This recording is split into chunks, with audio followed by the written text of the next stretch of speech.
Bonjour à toutes et à tous, bienvenue sur la chaîne YouTube Les Chroniques du 118.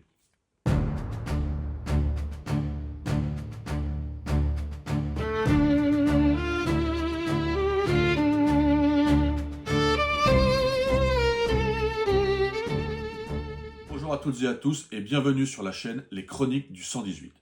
Ici, je vous propose de suivre jour après jour l'histoire des hommes du 118e régiment d'infanterie de Quimper depuis la mobilisation d'août 1914 jusqu'à leur retour le 14 septembre 1919 lorsque les survivants rentrent enfin chez eux.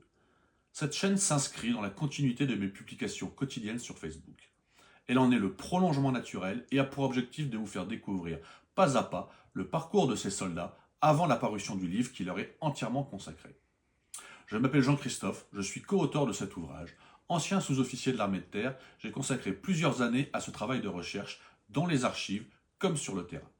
Cette démarche s'inscrit à la fois dans un travail de transmission historique, mais aussi dans un cheminement personnel de reconstruction après un syndrome de stress post-traumatique suite à une opération extérieure. Marcher sur les traces des poilus, comprendre leur quotidien, raconter leur combat à hauteur d'homme a été pour moi une manière de créer un lien entre les générations de soldats à travers une expérience profondément humaine faite d'engagement, d'épreuves et de fraternité. Pour donner un cadre à ce projet et lui permettre d'exister au-delà de ce livre, j'ai créé l'association Nihil Obstat Vivre est un combat. Son objectif est de diffuser cet ouvrage, mais aussi d'accompagner d'autres blessés, d'autres militaires, dans la concrétisation de leurs propres projets. Nous avons d'ailleurs déjà collaboré avec Diori, notamment dans la conception graphique de son jeu de société Tombouctour, financé en partie grâce au financement participatif. Le livre s'intitule Le 118e régiment d'infanterie dans la Grande Guerre, la guerre à hauteur d'homme. Il repose sur deux piliers essentiels, le journal des marches et opérations et l'historique officiel du régiment, conservé au service historique de la défense. Ces documents constituent la colonne vertébrale de ce travail.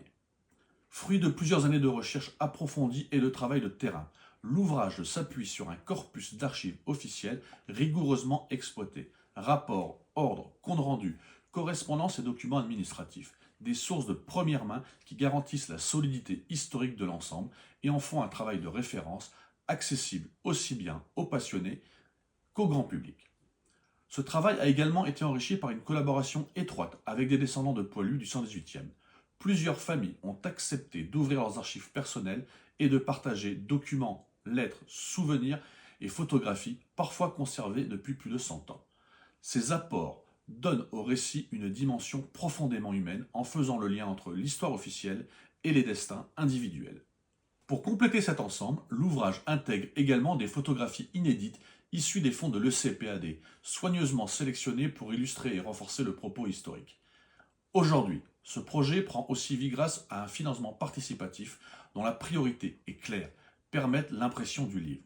L'édition d'un ouvrage de 384 pages richement illustré représente un coût important que nous ne pouvons assumer seuls. À travers cette chaîne YouTube, nous avons fait le choix d'incarner ces hommes au moyen de courtes vidéos que vous découvrirez épisode après épisode. Il s'agit d'une transcription narrative et immersive construite à partir du texte original du livre, mise en musique spécialement pour ce projet et accompagnée d'images choisies dans notre fond documentaire. Soutenir ce projet, c'est transformer un long travail de recherche en un livre et une exposition accessible à tous.